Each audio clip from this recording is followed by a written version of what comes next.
Have you ever wondered why it's so hard to learn Russian grammar endings? Wait a minute, now that I say that out loud, maybe it's because it feels like they have a million different endings and we don't have that construct in English. Maybe the better question is there an easier way to memorize Russian grammar endings? When I was in high school, learning these endings was really hard for me. But after living in Russia for 2 years and then coming home and teaching it for 3 years, I realized it was the way that I and a lot of my students were trying to memorize the endings that was actually making it hard for us. Today, I'm going to give you the 12 tips I've now discovered to help you memorize these endings a lot faster, but more importantly, to help you use them normally without making your Russian slow and choppy. Давайте начнем. Hey everybody, my name's Jared and I make the Russian language easy. These videos are geared towards anyone learning Russian, but specifically those in a formal Russian language learning program, but need a little additional help. Let me ask you this. If you were going to watch a movie and say Hollywood had some crazy rule that before you watched it, you had to memorize a list of characters, how they were related to each other, and the major plot points in the movie. That'd be kind of hard, wouldn't it? But yet at the same time, if you walked out of that same movie without that crazy rule and someone asked you, hey, can you tell me the major characters, how they're related to each other and their major plot points? You could probably fire that off no problem, right? That's because in the first scenario, you're manually pushing data into your brain. There's no context. It's hard. It's just rote memorization. Whereas in the second scenario, your brain has context. It has a story behind each character and how they relate. And as such, you didn't have to work to memorize all their names and how they're related to each other. It's just you watched the movie and it came naturally. So that's my tip to you is understand the grammar principle behind the endings. Now, you're not going to learn every single grammar principle all at once to all of these endings. Take, for example, the genitive case. Let's say you're trying to learn the endings for that case. Well, that case has a lot of different uses. Just pick one of those. Negation. When something is negated, you need the genitive case. So if there's no bread, you'd say, нет хлеба. And in that regard, you can say, okay, when I don't have something, I need the genitive case. It's going to provide context to your brain, which is going to help you ingest the endings a little bit easier. And it's going to do something more importantly, because you've already started to build in grammar principles in your head, when you need these in the future, 2-3 years from now, the endings are going to come a lot easier because you haven't just put endings into your head, but you've put endings into your head when they're needed in certain situations. So they'll come more naturally in those situations. Tip number 2, when I was growing up, I loved to go backpacking. And my friends and I, we tried to go to places that weren't overrun by people. And so to do that, we'd often have to go out and buy a topographical map. Before we went on our trip, we would look at that map and we'd kind of just familiarize ourselves with the terrain. We'd be like, whew, look at that part there. That's going to be steep. It's going to be hard. Another part, we may be like, ooh, look at the trail diverges into 3 different areas here. We're going to need to be sure that we stay to the left so that we don't get lost. That's my second tip. Look at all of the endings that you're going to memorize as if you're looking at a topographical map. Don't memorize the endings yet, but just take a high-level overview. You're going to see things. You're going to be like, oh, that's not going to be too hard. I kind of see how that fits in here. And yet other endings you're going to look at and you'll be like, holy smokes, what is that? What is going on there? That's like looking at the hard part on the topo map. You have to be like, I'm going to have to pay attention to when that comes to me. Okay, keeping along the hiking theme there. One time I was out hiking with about 20 of my friends. I was younger then, and some of the adults were with us. And we were on this 7-mile hike. So it was kind of an all-dayer for us being little. You know, we didn't walk that fast. And I can remember after being on the trail for about 4 hours, me and 2 of my friends, we had fallen to the back because we were chit-chatting and having a good time. We weren't really focused on the hike as much. And I looked around, I was like, man, I haven't seen an adult in forever. And, you know, we've been on the trail for about 4 hours. It's raining, it's cold, I'm getting tired, I'm hungry, my energy level's getting low. And I start to get a little worried that, man, we're never going to make it to camp. We're on the wrong trail. So I asked my friends about that. I'm like, hey, you guys, are you sure we're going in the right direction? I haven't seen an adult in forever. And they're like, nah, we're fine. Keep going, keep going. Well, my mind started to spiral. And all I could think was, no, we're lost. We're not going to get there. And I can remember walking and tripping on the smallest little rock, this tiny little rock. But because mentally I had brought myself down so low, I fell right into the middle of the trail. And because it was raining, there's this little tiny stream going down the path.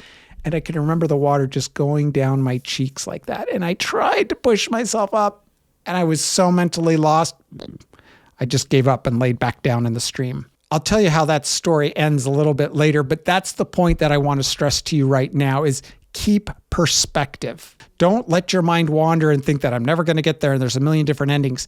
To help with that, as you're looking at that topographical map or you're looking at the endings you have to learn, just look at those. And like in the genitive case, if you're learning the singular, like, okay, there's 9 endings I have to learn here. There's just 9.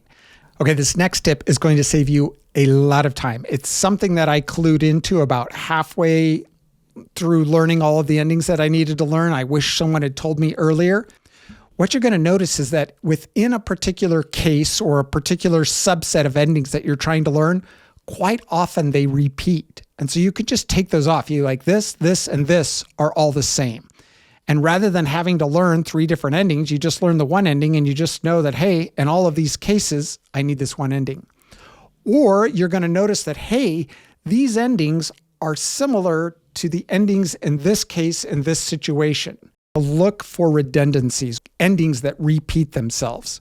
I know that's not making a lot of sense to you right now, but as you start to memorize endings, the more you learn, the more repetition you'll see. So make it easy on yourself. Just cross them out. Be like, boop, boop, boop. I don't need those because I can remember that this ending goes here and it's the same as that one there. This next tip I picked up on when I was teaching students here in America, and I realized as I was learning the endings over in Russia, I had an advantage which they didn't have, but could have. When I was over in Russia, I got dropped off and I still hadn't learned the language perfectly yet. I had a very high overview, but definitely not converse. And what I would do is I would walk around with a cheat sheet everywhere I went, whether those were with words I was trying to learn or endings I was trying to learn. That's the tip that I want to give you is carry them everywhere you go. If you're going through a drive-through and you've got a few extra minutes, pull out your phone. Maybe you've taken a picture of the endings or a print screen from a web page or something like that. Pull that up and just look at those and put them into your head there. Language is used when we're interacting, when we're out and about, when things are dynamic. But if we just sit and learn endings at a computer or in a classroom or behind a desk, our brain kind of disassociates the two and we have to build that bridge unnaturally. Be like, hey, I need the genitive case now. And your brain's like, well, I'm used to sitting down and being able to kind of go through the process and regurgitate it. Whereas if you're out and about, your brain's always be like, oh, we're coming back to this. We're coming back to that. And we got to regurgitate it and throw it out there. Okay, before we go on, I want to point out that those first 5 tips, we actually haven't done any memorization yet. All we've done is kind of mentally prepared our brain for what we're about to do, for the quote unquote hard work. This preparation is important. It will really help your brain be open to and ingesting those endings. And then more importantly, like I keep saying, kicking them back out there when you need them.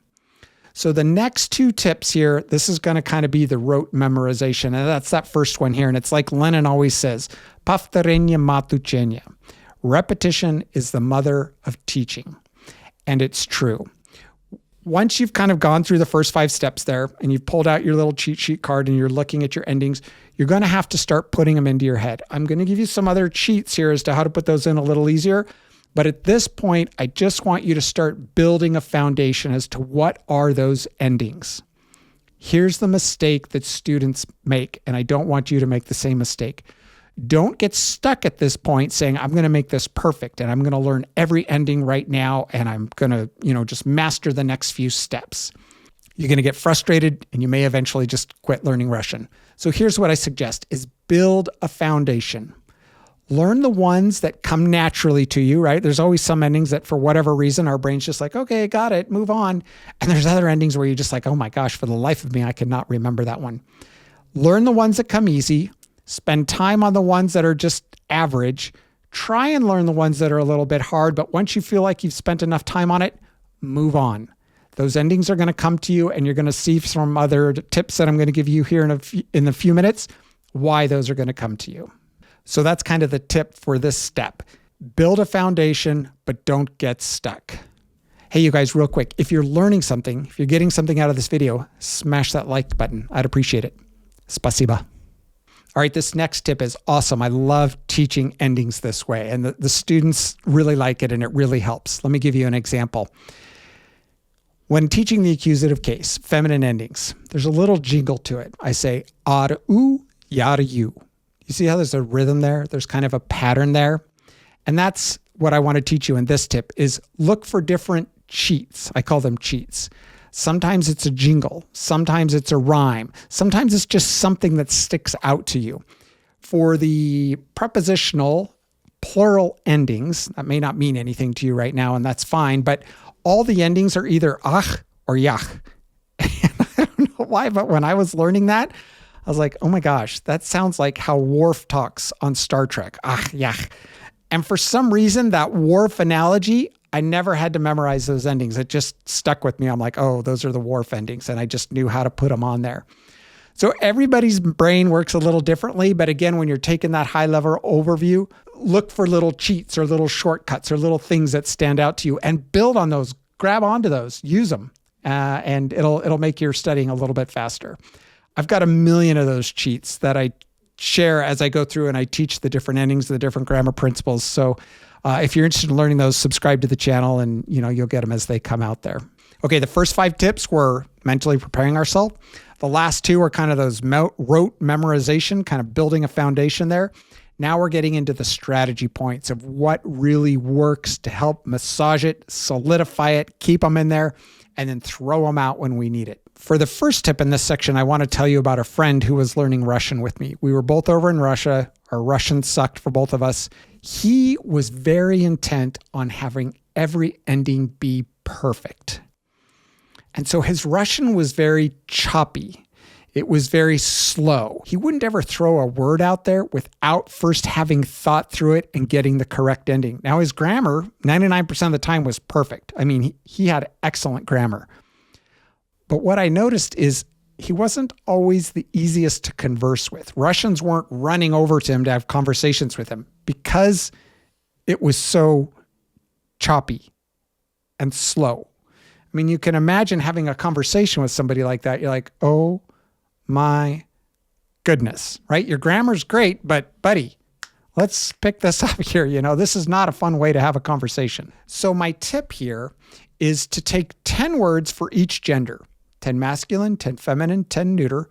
And you want to pre-memorize these words because if you're trying to learn Russian vocabulary and Russian ending, that kind of overwhelms your brain. There's just a lot going on there. You want to be focusing on just the ending. And then when you go to learn endings for the cases, what you can do is you can put the endings for that case onto each one of those words. This is going to do 2 things for you. One, it's providing context for your brain, right? Go back to the movie example there. You're not just cramming some ending in, but you're actually putting an ending with a word and your brain's like, oh, whoa, this word's changing a little bit. Why is it doing that? Then you know the grammar principle. You're like, oh, that's right. It's doing that because of that grammar principle. And you're actually using a real life example. When you use the real life example, when you provide context, 1, it solidifies the ending in your head. It makes it easier to memorize. And then 2, as you throw it out there, your brain's going to be thinking, oh my goodness, this word is masculine. I need the genitive case. I've already done this 10 other times. I know how to do this. And the ending will just come for you. It makes the regurgitation of the ending a lot easier. Your Russian's not going to be as choppy. So my tip in this case is memorize the endings in conjunction with real Russian words. When I was growing up, I loved Star Wars. I loved it. I was always walking through the house with, a lightsaber or my blaster. My dad used to joke, he's like, Jared can't even sit down at the table without killing a few stormtroopers. And he was probably right. So that's the tip, is always be practicing. And it doesn't have to be with Russian words. Maybe you've gone through your 10 Russian words and you know those and you feel like, yeah, I've kind of used those, but I still need more practice, but I don't have a lot of vocabulary. You can use English words. It sounds kind of ridiculous, and you're going to have to make up gender, right? Because in English, we don't have masculine, feminine, neuter words, but you can just pretend. If you're learning your accusative case endings and you want to put the ending on book, you can just say, okay, I'm going to pretend book is feminine. It ends in an ah. So I would say buku.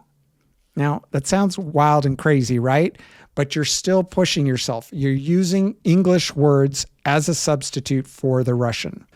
Sometimes I would sit in church and the guy would be talking and I would be so bored. And so what I would do is I would just pick a sentence, bloop, I'd be like, okay, I'm going to take this sentence. And I didn't have a very big, Russian vocab at that point. I didn't have any at all. And I would just say, I'm going to just take every word in this sentence that I know how to, and I'm going to put the Russian ending on it. So I didn't know the Russian word for it, but I would just be like, okay, I know in this case, this grammar principle is this, so I need this ending. And I would pretend if it's masculine, I put that ending on. If it's feminine, I do that. If it's neuter, I do this. And then maybe I didn't know the grammar principle for that one. I'd be like, well, I don't know that one. I haven't learned it yet. I'll skip it and I'll move on, right? So it made church a little more interesting and it helped me learn my Russian grammar. Okay. If you've seen any of my other videos, you know that I used to paraglide a lot. I did it every day after work for 15 years. I eventually got good enough that I could teach it. And when I started teaching it, what I realized is it did two things for me. One, it solidified what I knew. And two, it challenged me in areas that I thought I knew, but didn't really know. And that's my tip for you this time, is actually go out and teach the principle. Now, you're not going to be able to do this right at the get-go, right? You're going to have to go through those other steps. You're going to have to do some preparation. You're going to have to build a foundation. You're going to have to go through your 10 memorized words. But once you feel like you're getting there, then go out and actually teach it. Now, you don't have to go teach it to your friends because they might think that's kind of weird, but go into a room, speak out loud, maybe get a whiteboard or a piece of paper and pretend like you're teaching it to somebody. Be like, hey, John, in the accusative case, when you have a word that ends in ah, it needs to go to oo. And in the genitive case, when you have a masculine ending, it goes to ah. Now, I wouldn't mix the cases up. I would stay with one case, but I just did that for discussion's sakes there. But what you're going to notice is it's really going to stick it in your head there. You're not going to forget it again. And sometimes you're going to have doubts. You're like, wait a minute. Was that an oo or a u ending on an ah? I can't remember. You'll go back, you'll look it up, and you'll be like, ah, it's the oo. And then you're not going to forget it again. Once you teach it, go look it up and then teach it again. It's yours. You got it and you've solidified it. But the trick here is you got to do it out loud. You got to actually teach it, even if it's to nobody in the room. Don't just teach it to yourself in your head. It's not the same. Okay, now I want to tell you about Carlos. When I lived in Russia, I met Carlos, who was hilarious. He's one of those guys that you meet and everyone just likes. He's super funny, super energetic, super outgoing. And his grammar in Russian was horrible. He'd use second conjugation endings when he needed first.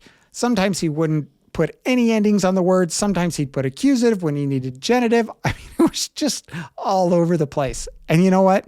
The Russians didn't care. They loved him so much. They just wanted to be around him, wanted to talk with him, and they understood him. They got it from context. That's the tip that I want to give you here is don't be scared to speak, even if you're worried you're going to get the wrong answers.